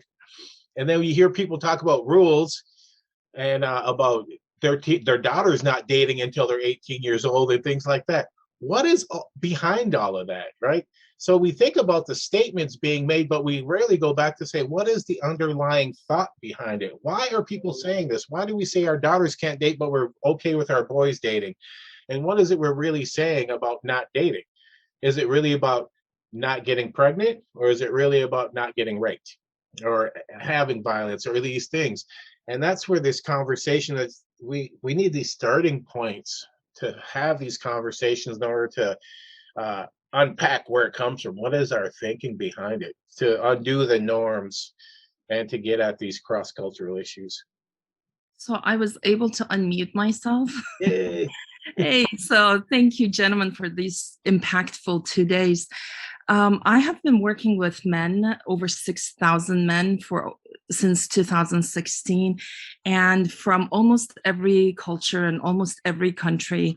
And what I found was, on top of the cultural norm that is specific for one group of people, it's the patriarchy that transcends cultures. No matter whether you're from Saudi Arabia or Japan or United States or Germany, the patriarchy is the predominant culture that overrides the teachings that comes from our fathers and mothers and comes from our own culture that is very respectful. Most of our cultures are by itself very respectful to both genders, and there's no superiority. But superiority comes mainly from patriarchy, and patriarchy comes from some religions that, the Adam and Eve, he was the smart one, she was the dumb one who messed it up and got us all kicked out of the heaven. And now we're all in this mess because of her. So unfortunately, patriarchy is what transcends the culture. And that's why so many, whether it's you or another man in completely different with completely different upbringings, they can think the same way, because a street corner is where everybody, if not inside the house, learns patriarchy. And that is the root of most of the problems. And everybody thinks patriarchy is bad for women. It is incredibly harmful to men. Mhm. Thank you. Yeah. Thank you, Persia, for adding that. Yeah, it's the same thing. Like, we have to have this. I like one of our other trainers, Roy Redhill. He always talks about having false face. How we present the false face, and we got to have an image, and we're supposed to be all these different ways, and who we're supposed to be. And personally, I just think of coming from Minneapolis, Twin Cities, poverty areas, gang areas, and a lot of violence, and where I had to grow up and have this, put up a front and, try to act tough and put off this air of confidence, or, don't mess with me type of vibe as I'm going back and forth to school or going back and forth to the store. And then I come up to Duluth, which is like 80,000 people, pretty much country. They got the bad neighborhood. I'm like, really? This is the bad neighborhood? Like, man, this place ain't nothing. And then my children get to grow up and they become who they want to be, right? They don't, talking with them, they're all adults now, but talking with them and say, yeah, they had things they had to do, but they're all different and they're all got their own unique interests, and they didn't have to put up a whole lot of fronting of a personality or character in order to survive.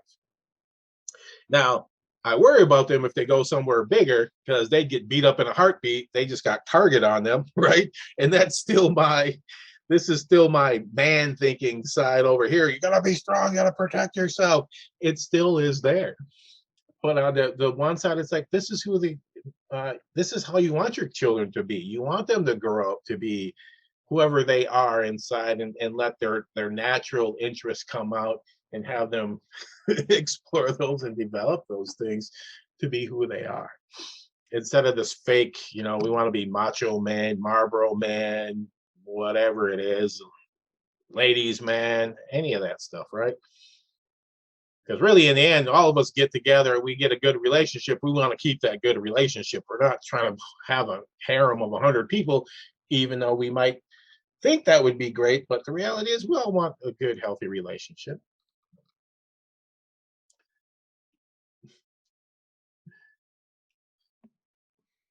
That's like the beginning of it.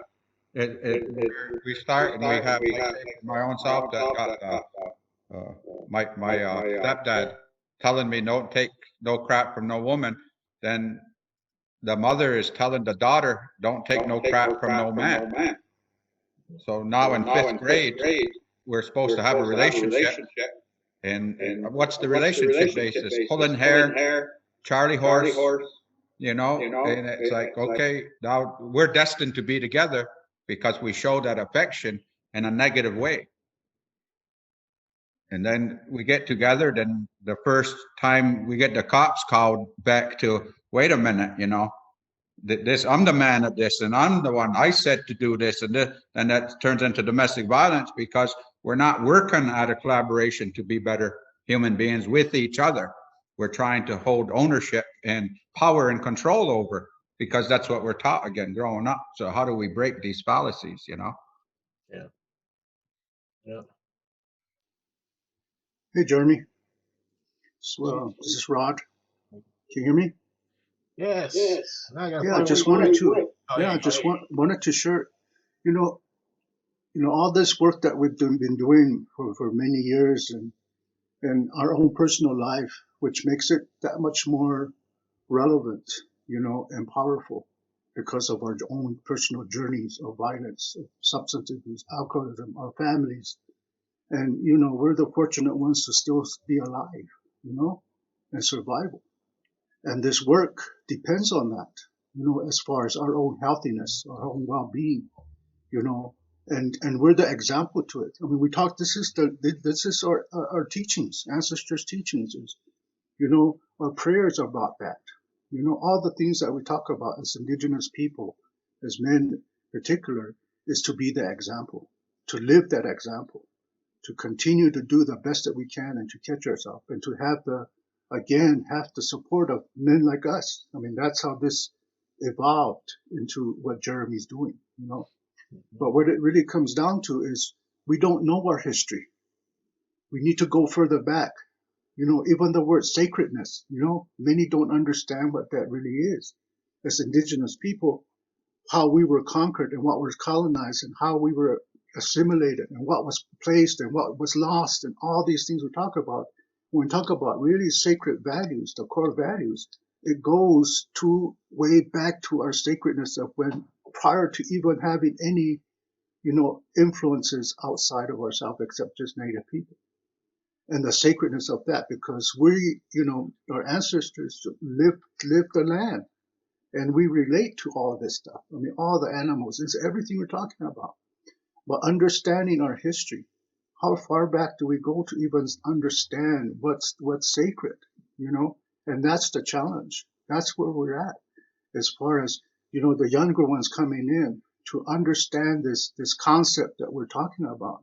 Takes a lot. So, all that we can provide is our own self, our own behavior, our own actions, and to educate them into the history of who they are, their identity.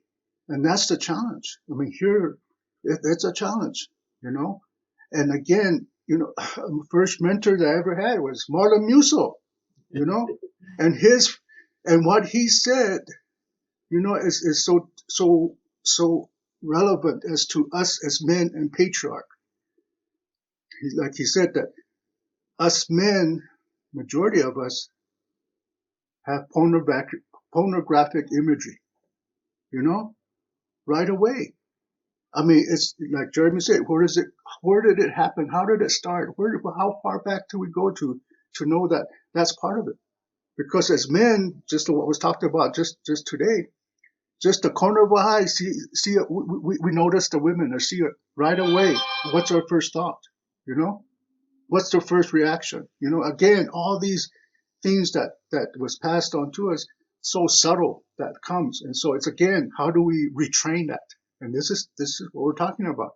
How do we learn that, again, to have sacredness in our heart, in our mind, with our mothers, with our sisters, with our partners, with the women, and even two-spirited and the gay, and all these, again, indifferences that we, in a European context, we're so, we have all these names, and that's another thing too that was brought about. Language, words, how we use that. And we're English speaking people, because a lot of our cultural identity, we've lost our language. And so we're trying to replace, what these words mean. Some of us are fortunate to still know our language. And how do we translate that? I even have a hard time doing that, and ask me for prayer, and they say, well, translate your prayer. Well, you have to really think about that, what words do I use to really have that essence of meaning in heart? Because all indigenous languages are spiritual. There's a spiritual connection. When you talk, when you say something, it's just not one thing, it's all things. So that inclusiveness of who we are is what it comes down to, And so again, just patriarch, I mean, that's another wording. It didn't come from us. If we go further back in history, in time, we had our teachings, we had roles, we had response, and it wasn't about patriarch.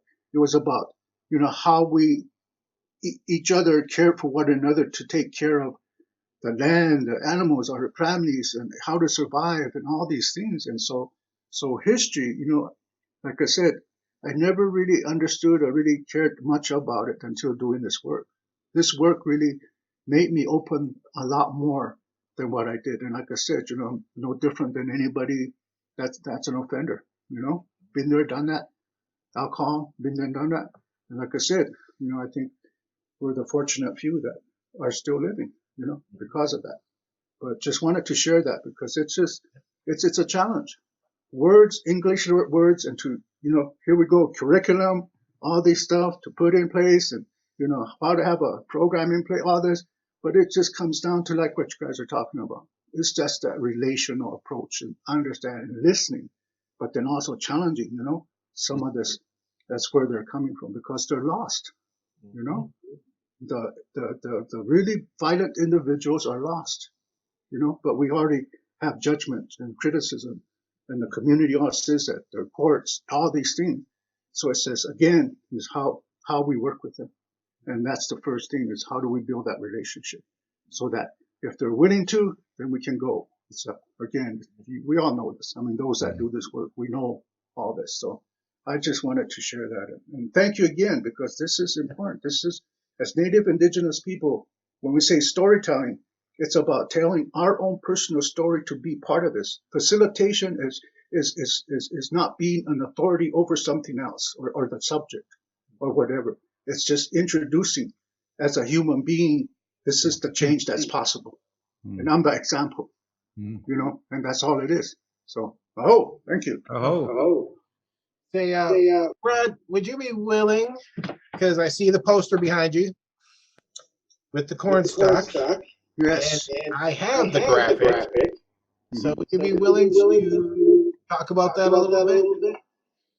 Yeah. When I was working with, I started this work in '97, and like I said, Marlon Musso was a pioneer with Lakota, and you all know him as far as offender programming, BIP programming, and there was a sister organization that was created called Women Are Sacred organization, I think, and they were the sister organization of Changleshka, and they incorporated a lot of good material that they researched, and there's a lot of good research out there that they came up with, and this was actually it was a tree. This is a tree that they put, and then some of this information was on there on this tree because of the sacredness of how to utilize that there, like with the Sundance and all this stuff.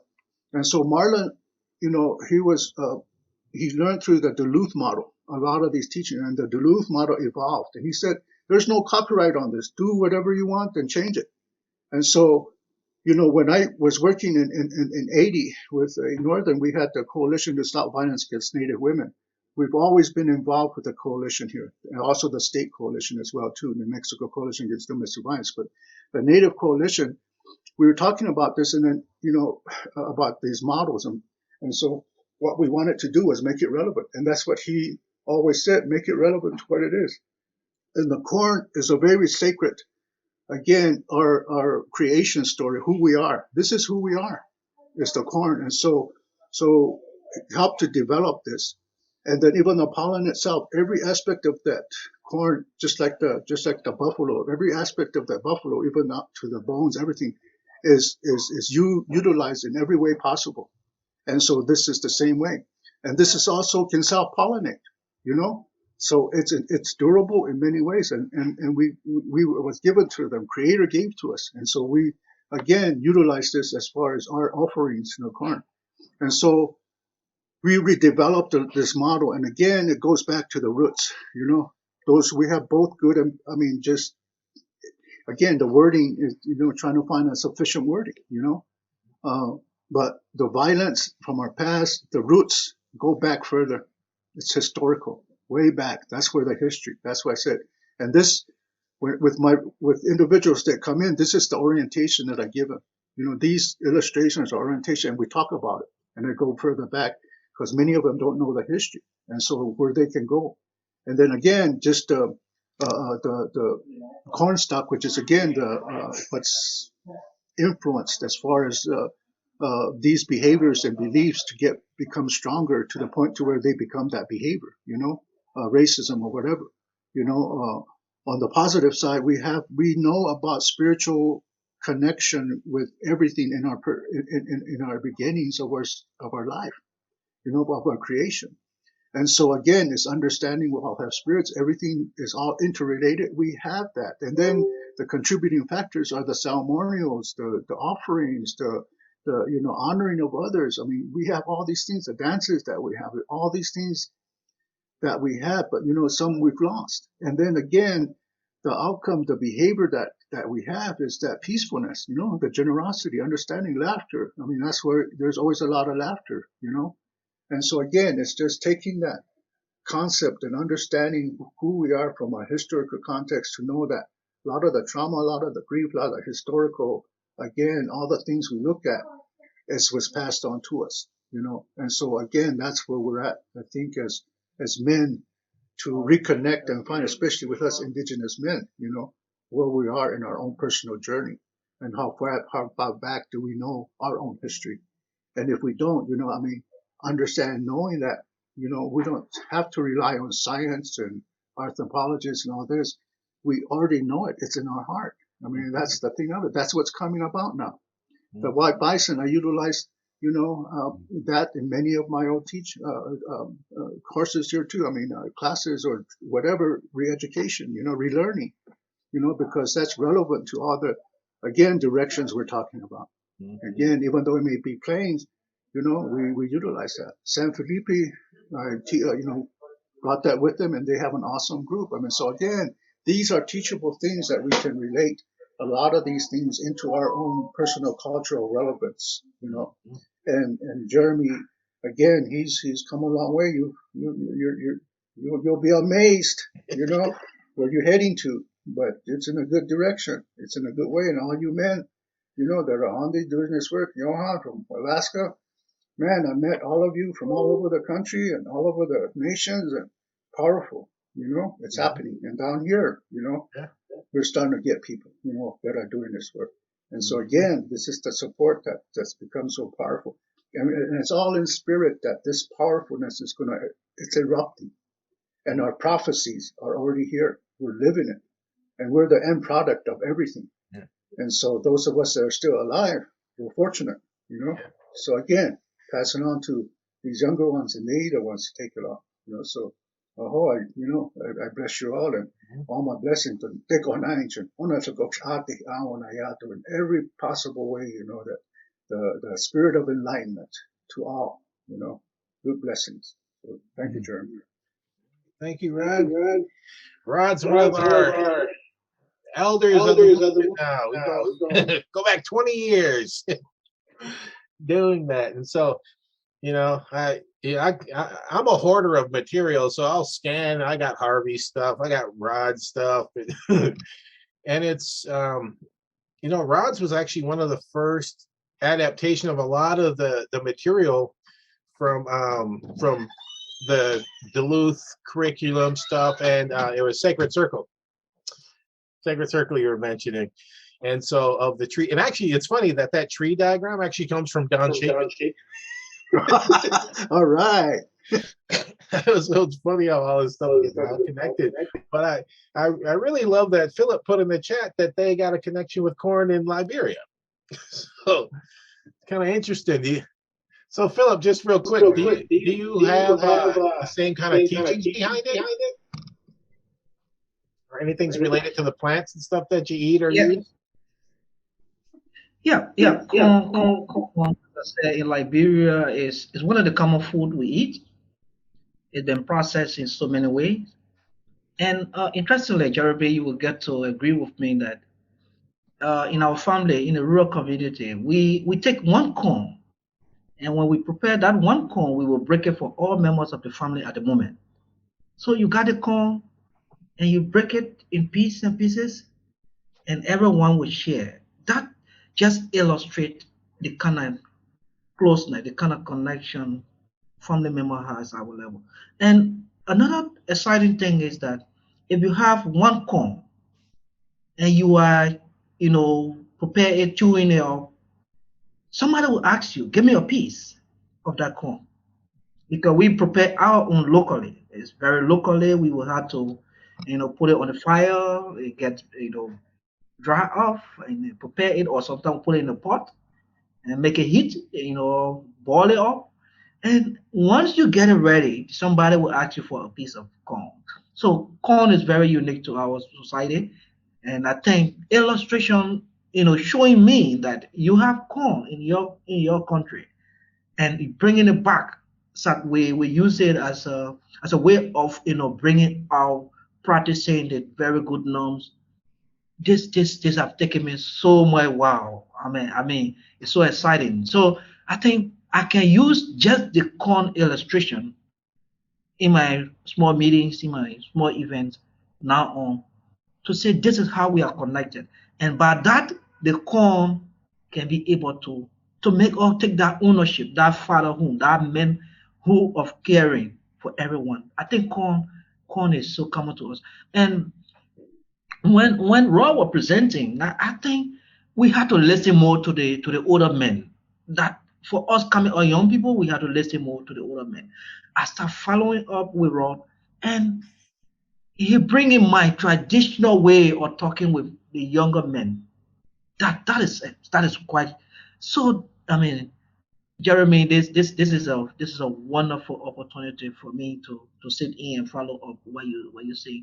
I hope my many of my story, our experiences in Liberia may not be very unique to your side, because we come from a very poor country, but it is very similar. They work interconnectively, because some of the things you're discussing, I see it right here. You will want to believe that when I saw Carriston or a prayer, having the child in the hand, in the arm, trying to care for the child. I said, wow. So you can also care for a child in your arm. So sometime I would love to share with you so many photographs for you to see. We also carry child in our arm. We sometimes bathe the children, with water, preparing them. Sometimes we even feed them when the mother is doing other things. But this is scarce. This is something that we hardly do here. But if I can see proud, caring, taking the child while he even busy, it brings me a lot of interest in this discussion, because many of us men in Liberia, once we are busy, we don't want any attraction. We don't want anybody, even the child, even the women. We don't want them to get all distracted. So we want to be on ourselves. But I see prayer with the child in his hand while he in his meeting. Has so much lesson to learn from this platform. I mean, I'm very grateful. Thank you. Yes, thank you. We're really glad that you're here and sharing with us too. So, are there any other comments, questions before we wrap up? Just want to say, while that's waiting there, anyone getting ready, that Greg did message me saying his phone died on him. Well, actually, he had a 5-minute warning, 5% warning. So, so he won't be part of our closing, I imagine. So, Could I say a few words? yes. No, mute him. There you go, everybody. I was listening to the questions that some people were having about what do you say to a man who's abusive and violent to his female partner or any female around him. And what we do, or what I do, what I did with my own life, and then I share that with other men, is that I went back to our culture and our traditions. And when I went back to the Longhouse, Gunnesesna, that's where we celebrate our ceremonies. When I went back there after 40 years, I needed to make Augustoa. This is what we wear when we go in the ceremony, we wear these, and when I put mine on, it reminds me of all the teachings that go into this. You know, every part of it is a teaching. And when I started my journey, I didn't have this stuff. I didn't have anything, you know. So I had to seek out men who are living it in a way that I admired, I respected, and I wanted to be like them. So I went and I didn't know anything really, you know, but I know that I wanted to help our people. And the way that I can do that is I can help men stop hurting our females and our children. So we put a class together to make Gustoas, because myself, I didn't have mine, and I knew I was missing that as a man. So the things that I need in my own journey, I kind of figure that other men need that too. So when I'm doing things for the people, I'm looking at myself. What do I need? What do I need in my life? What can I get? Like, what can I learn that's going to help me with family and how I treat people? And I think other men might need that too. So I get a class going. We got a Gustoa making class, and we reached out to the elders, to the knowledge keepers, the faith keepers of our community, that you guys should be doing at your own home communities, utilizing and really honoring the elders with their knowledge. You know, they're waiting to share. Some aren't, but some will. You know, so we reached out and we had people come in and teach the lessons while we were making our Gustoas. So while I'm making my Gustoa, I'm learning the teachings. You know, so it's stuck in my mind now, because every time I look at something, I remember the teachings. You know, and just briefly on here, because I could go on for days, because we don't have much time. One thing that with a man who's violent, his mind is suffering, and there's something's in his past or in his ancestors' past that is affecting his relationships with females today. When we put our Gustoas on in Ganasesna, in our place of ceremony, all these feathers, the bird feathers, the eagle feathers, they surround our mind, you know. They protect our mind from those thoughts, you know. And the more a man learns about his own culture and his own teachings, his own medicines, the more I don't want to hurt anybody. I don't want to hit anybody, especially people that I love. You know, that's the last thing I want to do for the people that I love, is to hurt them. So I like go deeper into the traditions and the teachings and the culture. This culture has been carried on for we don't know how many thousands and thousands, tens, 50, 100,000 years. We don't know. We live in a natural way. So everything that our ancestors have learned throughout time, we have access to that. Their trial and error that they went through, you know, we don't have to do that. We do it, but we don't have to. We can call on that knowledge of our ancestors. The more that we learn, the more we treat other people as human beings. We're all connected. If one person hurts, I said that before, one person hurts, I'm hurting. You know, so when a person don't like me, I didn't know, but I knew I wanted to learn. I knew I was missing something, so I reached out, got a class together, ordered material, whatever we needed, and then I learned myself as we did this. And now I share it with the other, the next generation that comes in. And one thing I say to the men is that I don't want anything in return from you. They asked, what can I give you? I want to give you something. I don't want nothing, but I want you to pass this on to somebody else who's reaching their hand out and they want to learn. You give that to them, and me and you are even. Donato, now go. That's that teacher I talk about on that medicine. Well, you start with that infant, you start learning, you try and practice, you then fully understand it, then you pass it on to someone else. Totally that. So miigwech. Thank you for that. All right, Johan, would you be willing to do our closing? Yes, absolutely. I just want to also say, Rod, it was an honor. It's always an honor to hear your words and be in your presence. You know, I remember the last time we were able to talk with one another in Wisconsin, and it was a memorable moment. And having you jump on and seeing your presence your words are in my heart. So endoyixen for your presence. Yeah. So I just wanted to share a song, you know, because when we're talking about these topics, you know, there's when we're doing this work, it can get heavy. It sometimes can feel like we're alone, you know, and we have to be able to take care of ourselves. We have to be able to remind ourselves of all the strength that we have and all our brothers and sisters that are also in this movement, helping us move and navigate through this path. So while I share this song, I just want everybody to think of all the strength that they have and that they have received. And I want everybody to think about all the resources that we have out in this world, because we have to utilize them. We have to work together. We have to pull together. So please have those thoughts going through your mind while I share this song.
Doyexon, I'm very honored to be able to be in your guys' presence and hear your words and share this space with you all. You know, I just want to also remind you all, you are not alone. You have a lot of people that will stand with you and help end hurt and harm in all of our communities in this generation. In this generation, together, pulling together, we can and will make it happen in this generation. So, Doyexon, it's been an honor. Doyexon. Oh, miigwech. Thank you. Any final words, Craig? I am full. That's the word I'm going to use. I'm full and feeling connected, and I'm thanking you all.